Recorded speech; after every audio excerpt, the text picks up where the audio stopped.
Washoe County Library System welcomes you to our monthly series from the Nevada Historical Society presents High Noon with Neal Cobb. This afternoon's topic is about ballooning in and around the Truckee Meadows by Ramon Seelbach. My name is Samantha and I'm so happy to be here with you today. And now I would like to introduce Catherine Mcgee with the Nevada Historical Society. Again, welcome and thank you. Hello, everybody, and thank you so much for joining our High Noon Shootout with Neal Cobb. We've had this event for so many years, it's hard to imagine that we can't continuing having it. So I'm the director of the Nevada Historical Society, and this is my first time in the host chair from the NHS, so welcome all. And I would just like to say Neal is a treasure. I can't imagine Reno or Nevada without him. He is a wealth of knowledge, and he brings all this great knowledge to you. So I'm handing it over to you, Neal, and thanks so much. Catherine, thank you so much. It is my pleasure to introduce our speaker today. It's Ramon Seelbach. We want to always get that right. The fella did a Chautauquan performance for us. He had a lot of fun with that, but I think he was in character doing it. But when he sent me all of the information, we asked for a photo, a description of the program, what the subject matter is, and a bio. Well, his bio was only 2 sentences, and it was composed of Ramon Seelbach, 30 years as a commercial hot air balloon pilot. The second sentence was that he was still active with the ballooning community. I said, wait a minute, there is more to this fella because I know him. And so I wanted to dig around. I called a couple of his friends to get a little bit more background. I said, what did he do for a living for all of these years? Well, he was a proud member of the healthcare community. He and his wife both. She was a nurse, and I imagine that Ramon will enlighten us about what he did. But I had to research other parts of it to come up with something for a bio. He bought his first balloon, hot air balloon, in 1984. And I thought it was great because he enlightened us yesterday, the naming of the balloon. All balloons have names. And so his was up early, and that was presented by his children. So it had to have been a family affair for quite a while. A bit more about this fella. He says he is a community contributor in many other ways. He's a member of OLLI, and he sits on the programs committee. He not only brings his own programs to the airways and in person, but he schedules others. There's different times when people say, well, you said all of those programs? There are so many different categories that we represent for OLLI that we have 23 members that sit on that. So anything and everything that would possibly be of interest is going to be on OLLI, just like the Washoe County Library. So I can tell you a little bit about organization. I had the pleasure of going out to our camp out. We didn't have it last year, but we did have it this year. And the whole thing was put together by Ramon. And he was asked to do this while we're coming out of the pandemic and into a little bit of normalcy. And away we go. Get out there, and it was well organized. He was the master of ceremonies. He had put it all together, and he knew anybody and everybody that was there. So he is a major community contributor. He is a welcome person to any of the groups that he participates with. So at this time, I'd like to back up and just plain introduce our speaker today, Ramon Seelbach. Hello, everyone. Welcome. Today, we're going to talk about hot air ballooning. I don't mean to say that ballooning is touched by the hand of God, but I kind of think it is. It's certainly a love that I've acquired over many, many years, and was a big part of my life until I retired from it. But I'm still active in the ballooning community. You might say it's my pot of gold at the end of the rainbow.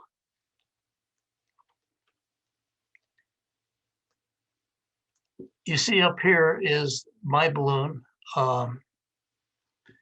It's a Raven Rally balloon, size 7.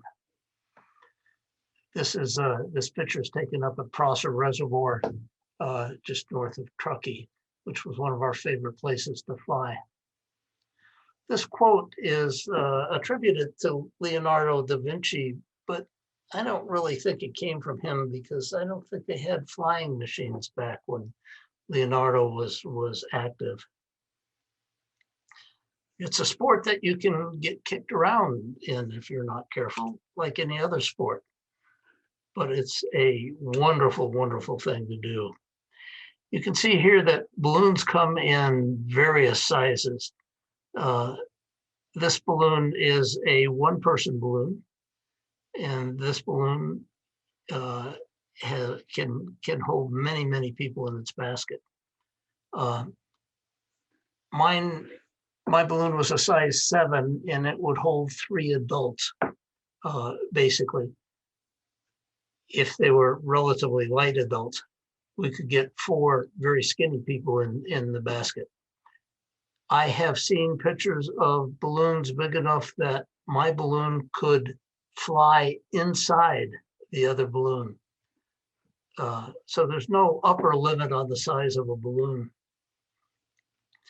The balloon pilots have to be licensed, and the balloon itself has to be licensed by the FAA. This is how I moved my balloon around. I had a little trailer that I ran around. I ballooned in basically the Western United States, all around the West, but I did not go internationally like some balloonists do. So ballooning is about 250 years old, almost. It was the way man first flew. It was invented by the Montgolfier brothers in France. And they were the sons of a wealthy paper manufacturer. And they noticed that things caught up in the smoke of the fire would float. So they experimented with that. And they thought that this lift was gained from the smoke, something magical inside the smoke. The magical quality they named phosmatron. So they would build a fire under these balloons, and they were made out of paper mache. And they would get the fire really, really hot, and then they would throw anything on it that could burn and make a lot of smoke and smell bad. The difference in these balloons were that they would take off and fly once and then come down. They could not go like ours now, where we stay up and reheat the air. This was a drawing of the color and design on the Montgolfier's balloon. It was shortly after they discovered hydrogen that could lift also, and they developed gas balloons. Gas balloons have the advantage, especially back then, that you don't lose the lift anywhere near as fast. So if you put a balloon, or if you put gas that floats into a sealed balloon, you could keep that in there for several days at a time, versus the hot air balloon where you have to reheat it every few minutes. This is a picture of the Double Eagle II, which was the first balloon to transverse the Atlantic Ocean. They have since flown across the Pacific Ocean also, long, long ways in a balloon. Gas balloons have the reputation of being able to lift more weight, but I doubt very seriously whether these balloons could lift full-grown elephants or even houses like is depicted here. But balloons can lift people, can and do lift people. Back in the Civil War, one very useful uses for balloons was for observation. And they would actually bring and manufacture the gas on site and fill the balloon up. And then they would raise an observer up above the tree line so that he could see what the enemy was doing. He'd be far enough away that the enemy could not shoot him down, and yet he could watch their movement and troop movement and that kind of thing. They then discovered that they could put a telegraph unit inside the balloon basket and run a line down to the earth and away to the headquarters many miles away. Gave them a tremendous advantage. They even had a boat built that could hold a balloon, so they could watch what the enemy was doing with their fleets, as well as troop movement next to the ocean. So it wasn't long before they allowed anybody into ballooning, including yours truly. And this was my balloon. I only owned one balloon through my career. It was named Up Early, a name given the balloon by my children, who at the time were fairly tiny when I first got into it. They are in their 50s now, so that was a long time ago. Like I said, it's a size 7 balloon, which means that it has 77,000 cubic feet of air inside the envelope. If you were to weigh that air, it would weigh over 2 tons.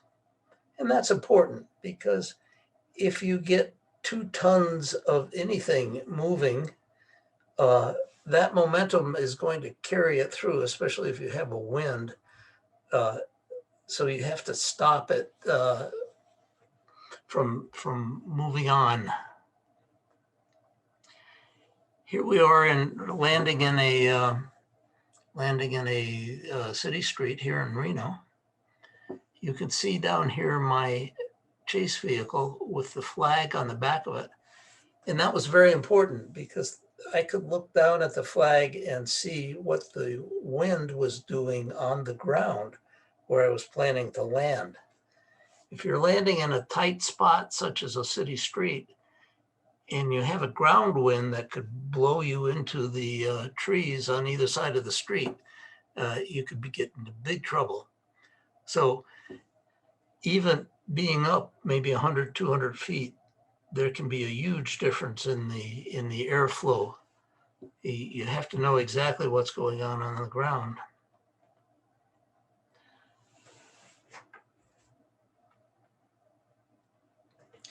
Here's a family portrait. My wife here and my daughter with her 4 children and her husband. The twins now are 12 years old, so this was taken quite a while ago. You can see me there up in the basket waving to you and saying hi. I got to fly with my grandson. And my favorite place to fly was the Great Reno Balloon Race. I flew there for many, many years. You can, just a little levity here, cold air balloon races don't work. That's why we have to have a hot air balloon race. But the skies above Reno get very crowded. Balloon rallies are the most popular way for people to watch ballooning. and they happen around the world. This particular one is in France. The largest balloon rally in the world is in Albuquerque, New Mexico. The Reno race typically has 80 to 100 balloons in it. The Albuquerque race typically has 800 to 1,000 balloons. They've had as many as 1,200 balloons flying at once. Ballooning is very, very popular. As you can see here, the number of people that come out to see the balloons in Albuquerque is just tremendous. Besides the number of balloons, the biggest difference is that Albuquerque charges people to come into the field. So each one of these spectators paid $15 to go in and be on the field where the balloons are launching. The Reno race does not charge people to come into the field. And they are the largest free balloon race in the United States, the Reno race is. You can see just the total mass of people there at the Albuquerque race. It's amazing to think that you can actually take a 7-story tall aircraft and lose it in the crowd. But here in Albuquerque, you can easily get lost in the crowd. And the chase crew has quite a hard time keeping up with their balloon because of that. It's a little nicer in Albuquerque with just or in Reno with just 100 balloons.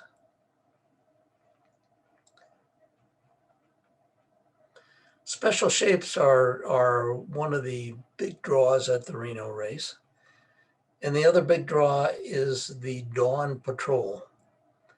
These pilots have to be specifically licensed for flying in the dark, and the balloon has to have special equipment for it. I was lucky enough to be able to fly one of these flights in this balloon. The pilot invited me to co-pilot with her. Her name was Jeannie Anson. And believe me, it is scary to take off in an aircraft that you know you can't land until the sun comes up and you can see the landing spots. They call it a balloon race, but it's really an accuracy contest. What they do is the pilot has a beanbag that he throws towards the center of the X. It has a streamer on it, and that streamer has his name and pilot number. The X is 60 feet from the center to the outside of the X. So from one side of the X to the other side is 120 feet. The object is to get to the center of the X. This is called the hare and the hound race, because the hare balloon will take off probably 20 minutes or so before the hound balloons, the regular mass balloon ascension. And he will fly for at least a half an hour, find an open field, and land and put out the X where he landed. Then the other balloons try and chase him and throw their beanbags at the center of the X. They chase him by going at the same altitude as the hare balloon went. However, after 20 minutes, the winds can change and push you in different directions. So there's a bit of luck involved there, but there's a lot of skill too in that you cannot steer a balloon. You're at the mercy of the winds. You do have control over how high you go or how low you go. In this particular case, you can see he's about to throw his beanbag towards the center of the X. And I'm not a very competitive person. And so I was never really involved a lot in hitting the center of the X. In this case, you can see me right there in my balloon. I did, however, get 6 inches from the center of the X one time in a California state balloon race in Monterey, California. That was first place. So they have a special type of balloon called a racing balloon. And the shape is different than the typical teardrop shape. By making a balloon in this shape, it becomes much more responsive to the pilot's control over it. And he has a faster response time and can control the balloon better, and therefore gives him a certain advantage in balloon races. Back to the Reno race. The Reno race is held every year the weekend after the championship air races out instead. They typically take a balloon off and hang an American flag below the basket, and they're saluted by World War II warbirds from the air races. Again, the special shapes are a very special draw for the Reno race. This particular balloon is a local balloon with a female pilot. Her name is Katie Griggs. The name of that balloon is Sushi. The Darth Vader balloon comes from Belgium, and he goes all over the world flying this balloon.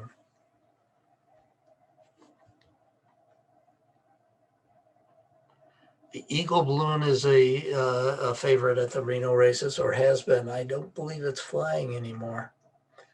I flew my balloon for 27 years, but the typical age of a balloon is 6 to 8 years.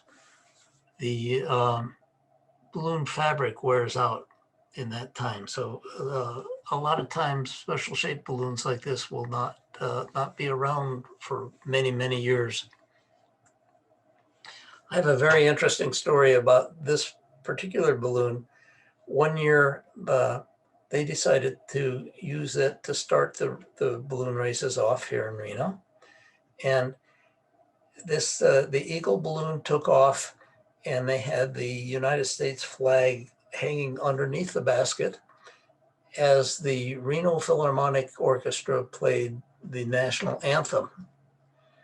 So while they're playing the national anthem, as part of respect, everybody on the field would stop what they were doing and watch the balloon as it floated quietly across the field with our hands on our chest. Very solemn moment. A gaggle of geese came flying towards the field in their perfect V formation. And the head goose, the one in the very front, saw this eagle in front of him, and instantly it was sheer pandemonium in that gaggle. There were geese going up and down and sideways and even backwards. And they never did get back into their V shape, and they made a wide, wide berth around the eagle. It was very difficult to stand there and be solemn with your hand on your chest and watch these geese, just pure pandemonium. Special shapes can be very special and in any shape you can imagine. It's only limited by your imagination and your deep pockets, because these balloons are very expensive.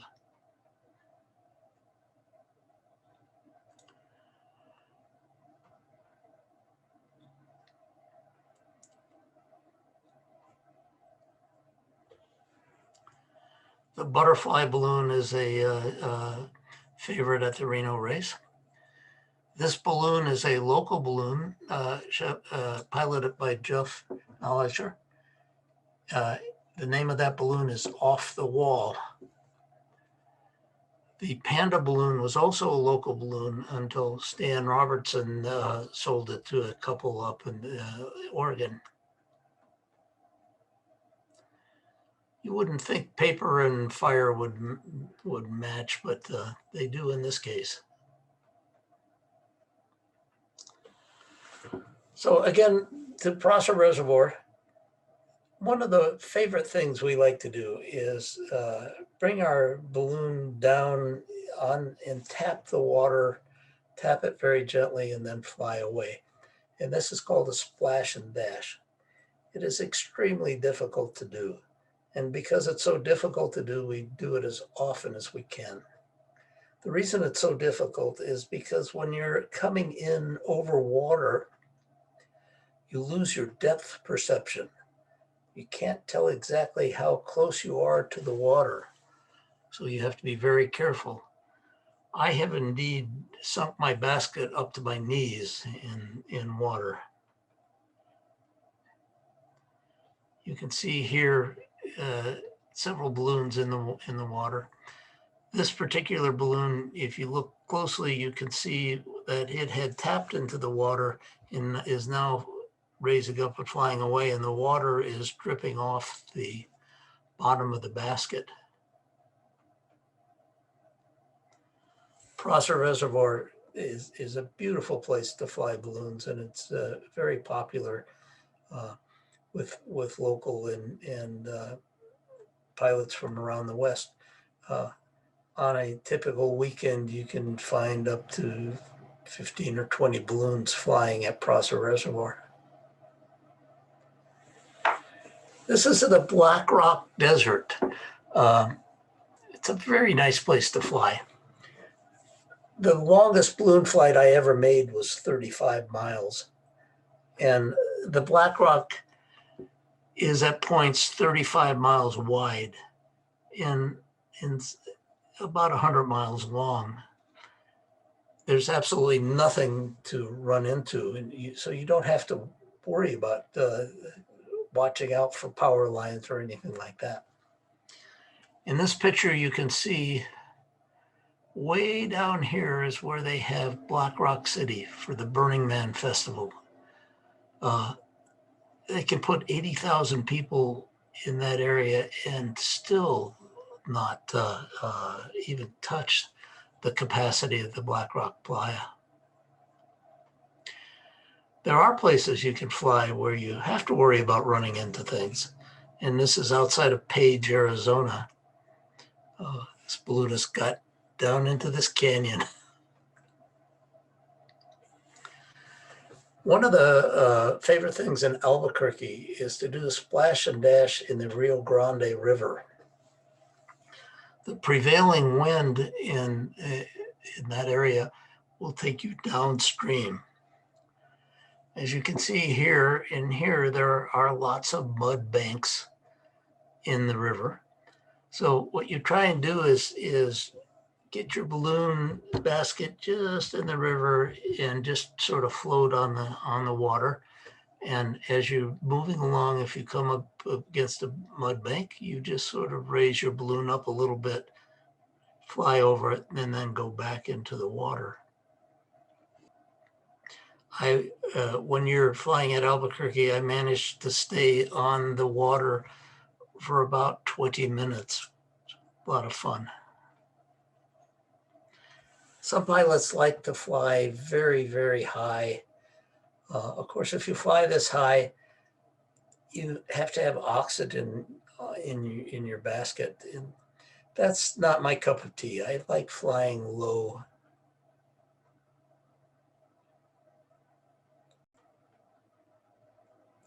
So a little bit about the balloon.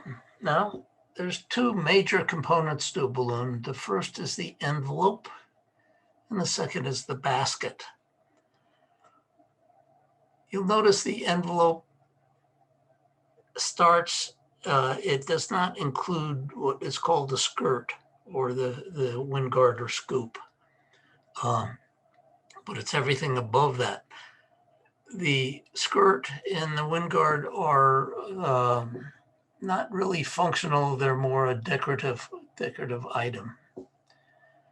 You have then gores on the balloon, which are from the bottom to the top, and then panels on the balloon, which are the little boxes that make up the gore. The last I checked, which was several years ago, it was about $200 to replace a panel. So if you look at the typical balloon, there are an awful lot of panels in that balloon. Then you have the basket, and we'll talk more about that, and the burners. Baskets can come in different shapes. A very popular basket is the triangular basket. Some baskets are very, very large and can hold a multitude of people. There's even a history of a two-story basket.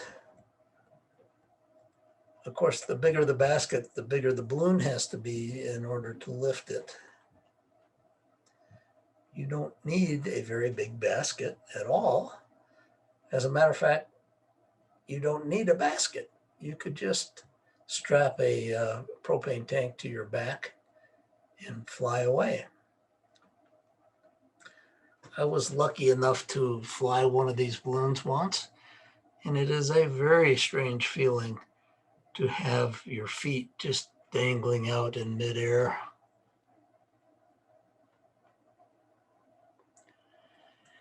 These fellas just don't look too terribly happy about their situation here. I don't know why. So the balloon is powered by liquid propane. And in my case, my balloon had 3 10-gallon tanks of liquid propane, which would give you comfortably a 2-hour flight. You always had a lot of extra propane because you could get becalmed over something like power lines. And that could be very, very dangerous if you ran out of fuel. Then you have the burners. The burner takes liquid propane up through a line, runs it through a preheating coil, back down to the bottom of the burner, and then shoots it up through the burner and will light it and make a huge flame. If you were to convert the output of these burners to horsepower, it would be right around 1 million horsepower. A lot of the modern balloons have 2 burners, but a lot of them still have just one single burner. This is a picture of the burner that was on my balloon.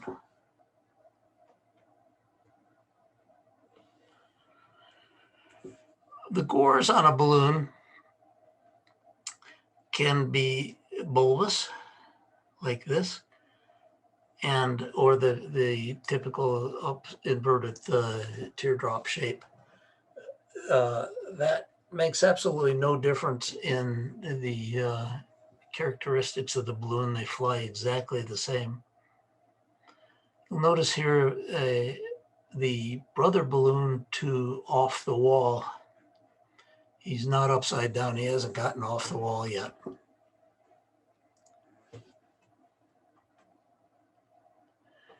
This is a picture of the heat distribution of a balloon that's actually flying. You can see that down by the basket, you're actually at ambient temperature. But as you go up higher and higher, you get hotter and hotter. A typical balloon will fly at about 200 degrees or less on the very top of the balloon. And we have a red line, meaning that we can't go above that. If you do go above that red line, you have to have the balloon inspected by an FAA certified repair station and signed off before you can fly again. That red line is 250 degrees, And we have sensors that check that out in the very top of the balloon. One other thing I want you to notice here is that the heat never really gets to the cloth on the envelope. And the reason for that is because outside the balloon is ambient temperature, and that actually cools the cloth. So there's a thin layer of cooler air around the cloth, which helps a lot in how long it can last. The modern day balloons have what's called a parachute top. In the very top of the balloon, they have a valve that is controlled down at the basket. You pull a rope and open the parachute valve to drop hot air. And then when you release the rope, the parachute valve will go back up and reseal itself. You would want to drop hot air out of a balloon for two reasons. One is so that you can go down faster, or indeed go down. Or second is you can stop how fast you're going up. Then you also have to have radios to be in contact with your crew. Typically, balloonists will use an FM business band radio and have another radio that the crew uses to talk back and forth.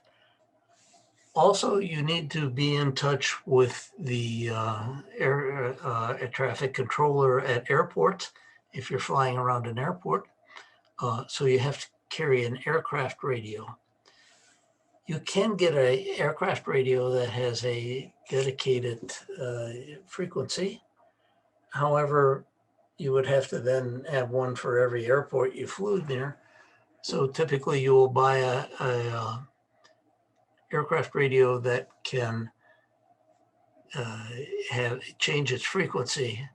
And typically they have 750 different frequencies on these aircraft so that you can then tune into any airport tower in the United States and probably internationally also. The last thing you need is a fan. The fan is the most unregulated part of the ballooning paraphernalia, and it is probably the most dangerous part of the ballooning. You need the fan to fill the envelope up with hot air or with cold air, and before you put the heat to it. So let's go through a typical balloon flight. Before the flight, you always check to see what the weather is going to be. Make sure that you're going to have conditions that are very calm. Ballooning requires very calm conditions. You then decide on a field that where you can set your balloon up. It has to be a very large field. Once you get out there, you take the basket out and you assemble the basket and the burners and all that kind of thing. Then the envelope comes in its own stuff bag. You attach the envelope to the basket and you drag it out. My balloon was 72 feet from the bottom to the very top of the balloon. And in addition, there's a crown line that sits on the very top of the balloon and runs another 72 feet out. So you need a field with at least, in my case, 140 feet of space between you and the other end of the field. When you have everything all checked out and ready, then you start your inflator fan and you have some crew hold open the throat of the balloon to allow the air the cold air to inflate the balloon. This, of course, is my balloon. And at the time, I was hosting a couple foreign exchange students from Saudi Arabia at the balloon race. So they were acting as my throat crew. Here's a picture inside a balloon. The sun makes it very, very colorful inside the balloon. My balloon was old enough that I did not have a parachute top. I had a top that was about a third of the way around, held in by Velcro. So we could pull the Velcro apart when I wanted to deflate the balloon, but it would not close up automatically. So then I needed another area to be able to drop hot air. And I had on the side of the balloon a hole that I could use for a maneuvering vent. I could, while I'm flying, open that hole up and drop hot air out of the top of the balloon. It gave me the advantage of allowing people to come inside my balloon as I'm inflating, which the modern balloons really can't do very well because you can't step on the fabric. So I would bring in people into this hole in the side of my balloon, and I could fit up to 30 people inside that hole. We also have another crew member on the crown line. The crown line will actually go to the ground when the balloon's standing up straight, but it reaches out from the very top of the balloon on out. There's two functions for the crown line. The first is if you have a wind coming in from the side, the balloon will actually roll over. The wind will roll it over. The person on the crown line can very easily counteract that by simply walking in the opposite direction. If this person walks this way, the balloon will roll that way. The second function is when you put the heat to the balloon and stand it up straight, if you don't have somebody on the crown line, the balloon will go over and flop over the other direction. That momentum will keep it going. So by having somebody on the crown line, you can stop them from going over right at the peak of the pendulum there. When you get the balloon full of air like that, then you put the heat to it and get it to stand up straight. You need much, much less heat to get it to stand upright than you do to fly away. So once you have it standing upright, there's a lot of little things you have to do and get the passengers ready and that kind of thing before you put the gas to it to fly away. In this picture, we're just about ready to fly. You can see how tight the balloon is and ready to take off. If you're in a balloon rally, it is rather crowded, as you can see from here.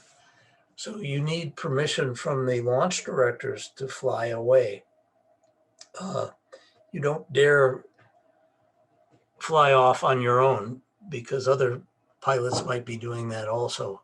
So it's very well organized with launch directors giving you permission to take off and doing it safely. Once you're ready and get permission to fly away, the launch director will give you that permission and you just put more gas in the balloon or more heat to the balloon and you float away. It is so gentle flowing away that passengers typically do not realize that you've left the ground until you're several feet up in the air. Now, I'm not going to talk about what happens during the balloon flight because it's a very individual thing, and I want every one of you to experience that outstanding feeling of floating in the air. It's absolutely amazing. So I want you to go out and take a balloon ride. Once you've had the ride, then you've got to land. And you've got to pick your landing spots carefully. Obviously, you cannot land in the middle of Lake Tahoe like it looks like this guy is going to do. However, they have solved that problem. This is an actual ride balloon at Lake Tahoe, and they have a boat that will actually maneuver itself underneath the balloon, and the balloon will land on the boat. So they've taken that into account. You have a open source of flame, an open flame up here, and you've got to be very cognizant of where you land, because that open flame can ignite dry vegetation very easily. And there was a case down in the Bay Area where a balloonist landed and lit the dried vegetation on the side of a hill, and it completely burned up his balloon, totally destroyed the balloon. If when you're coming in for a landing, the wind has kicked up, which it frequently does, then the balloon will hit and bounce a little bit and then hit again and drag and actually tip over as it's dragging along.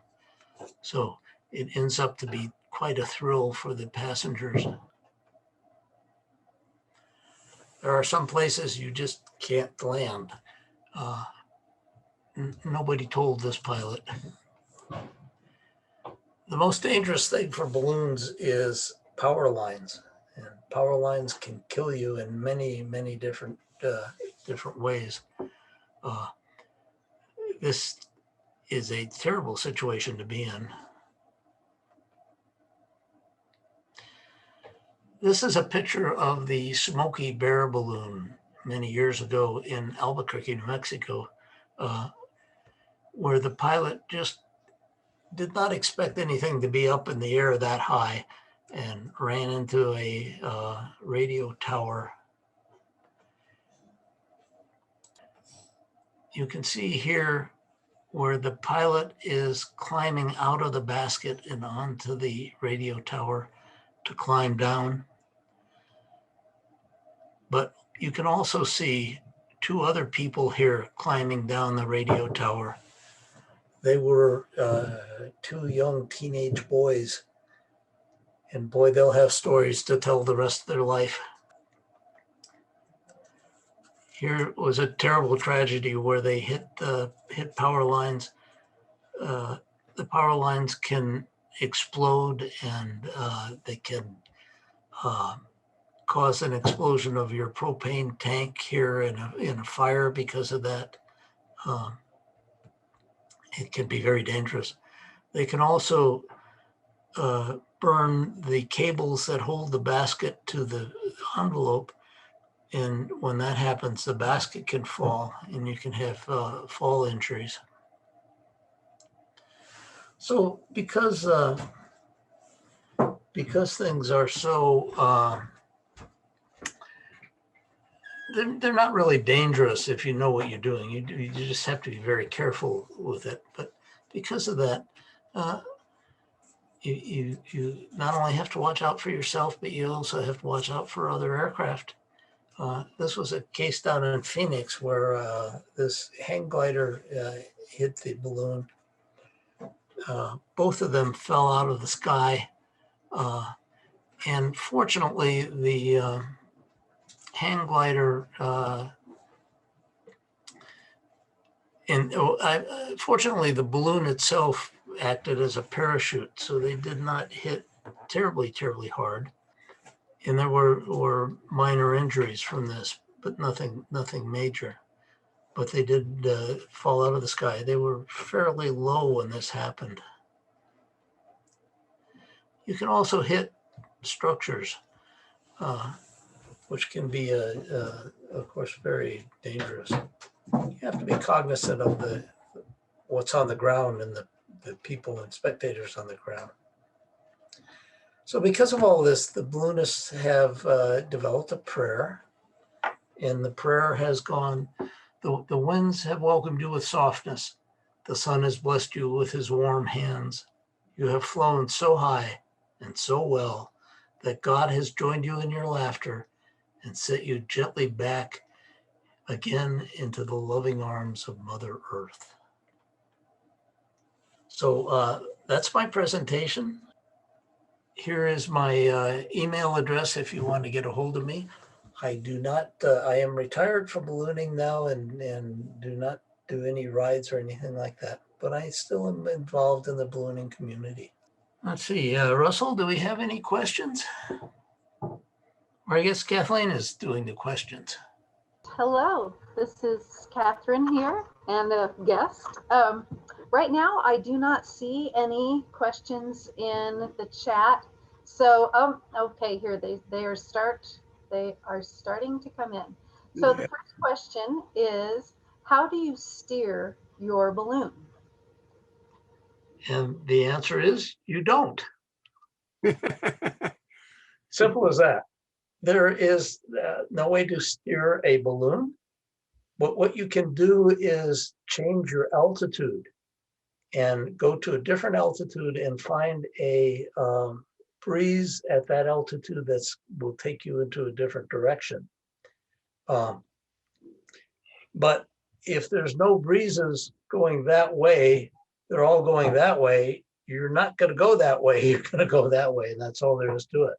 So changing that altitude, you have very tight control over your altitude, but you can't steer a balloon. All right, well, that is good to know. So we have another question here from Carol, and she's asking, what amount of propane did it take to fly over the Atlantic from Europe to the United States? They have not made a hot air balloon big enough to hold the amount of propane, liquid propane, that you could use to go across the Atlantic. So all the balloons that have gone long distance like that are helium balloons, and they maintain their lift in the envelope. They have some. They can control the altitude a little bit with the helium by letting it out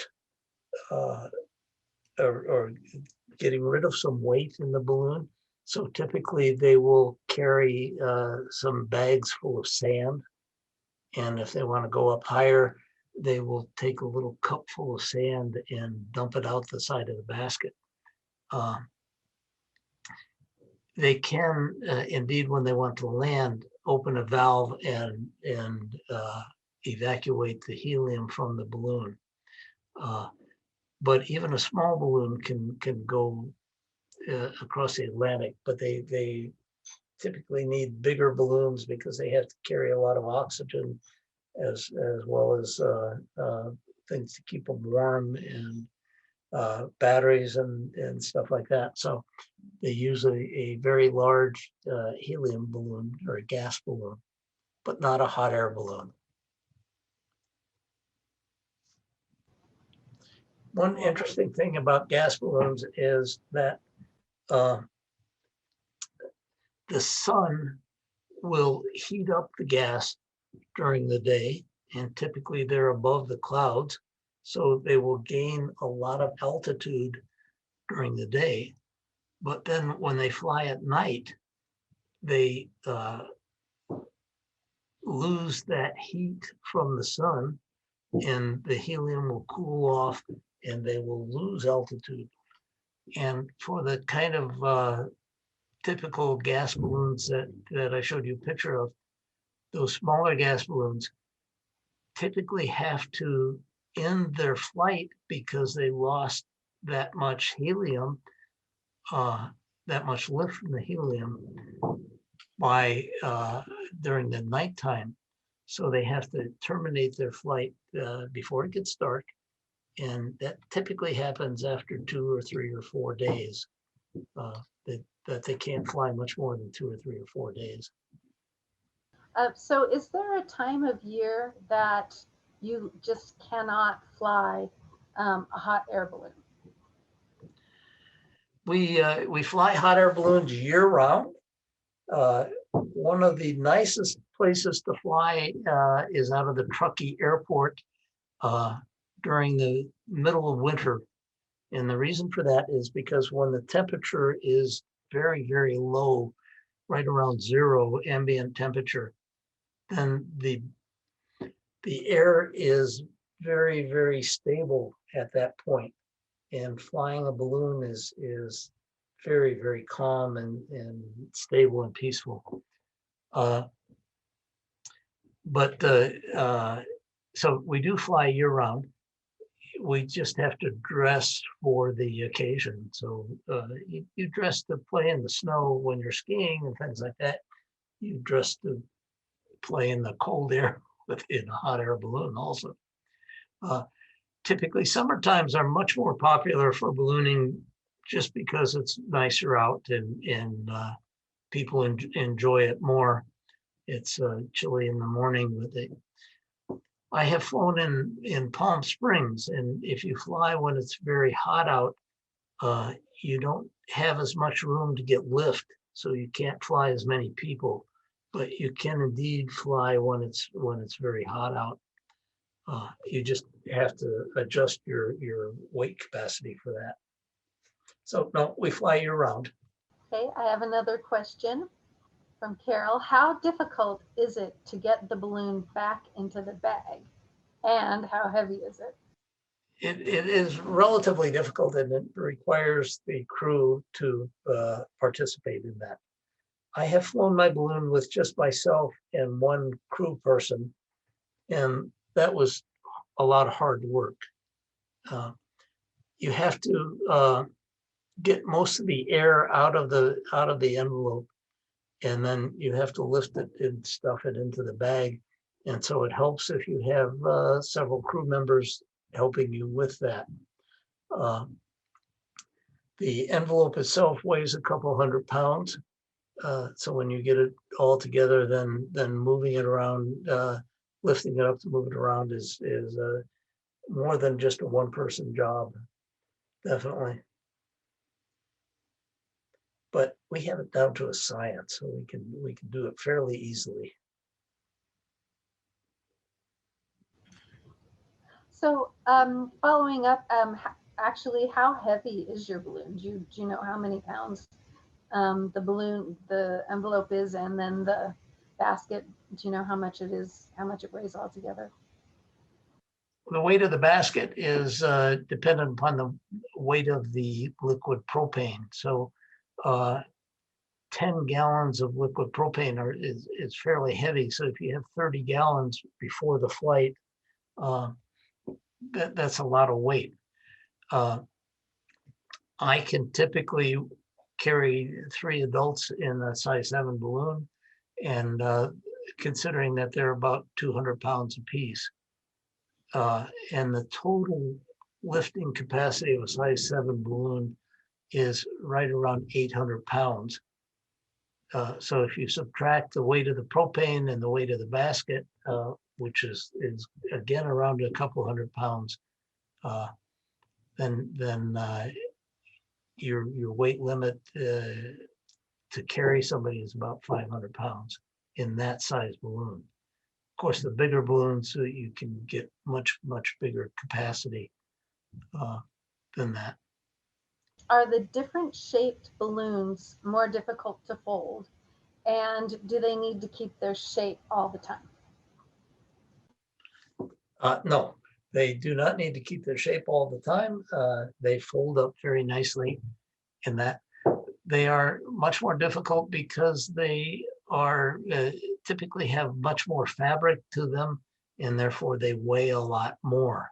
And that, of course, can vary a lot. Some of the special shaped balloons are just a takeoff on the regular tear-shaped balloon, but some of them are just totally different, like the Arky balloon, the Noah's Ark balloon that has a lot of different caricatures all the way around it in a big boat and that kind of thing.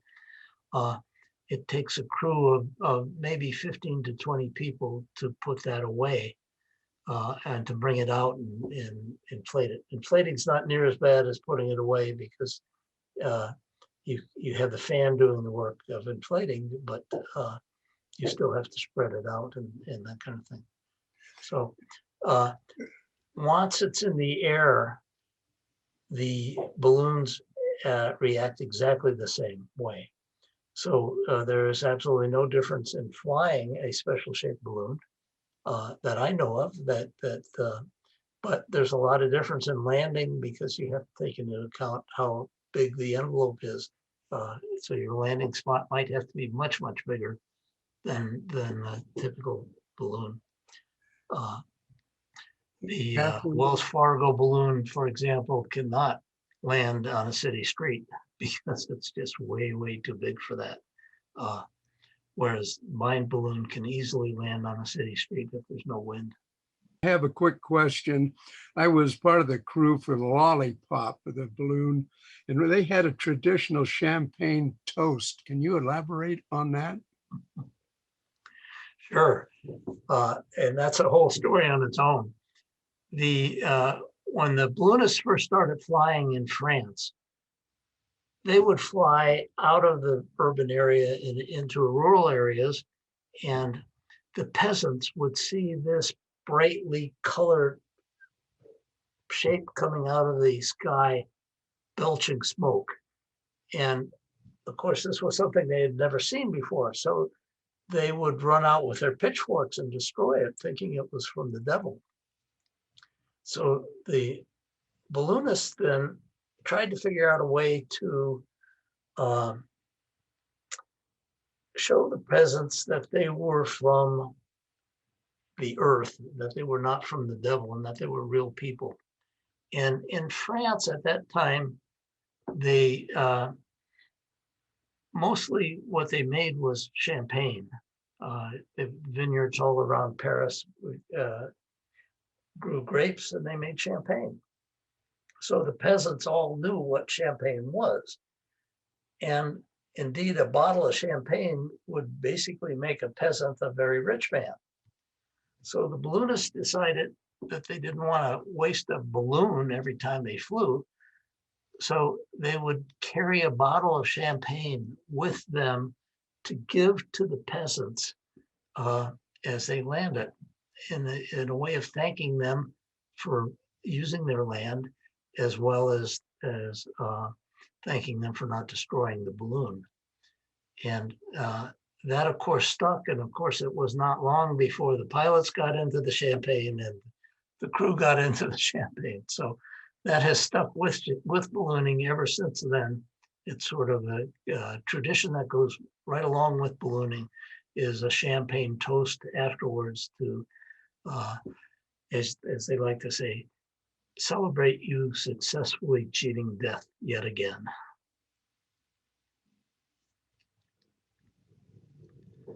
One of the nicer aspects of ballooning.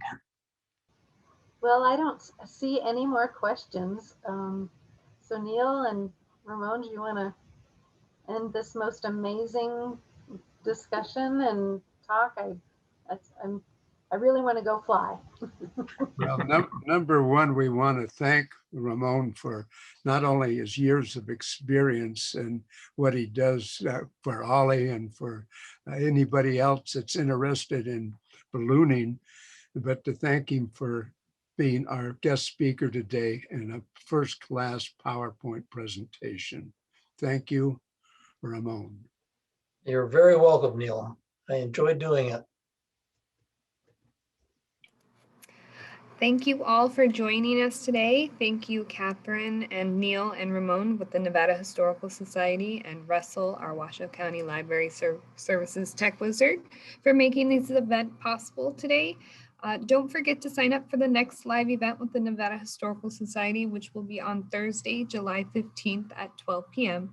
The topic will be the 19th and 20th Century Painters of Nevada by Jack Bacon. To sign up, please visit events.washoecountylibrary.us. Also in July, we will be starting another series on Tuesdays. It's called Art Town Tuesdays. It starts July 6th and it will be at 3 o'clock. So if you want to sign up for that, visit events.washoecountylibrary.us. Thank you all for joining us today. We'll see you next time.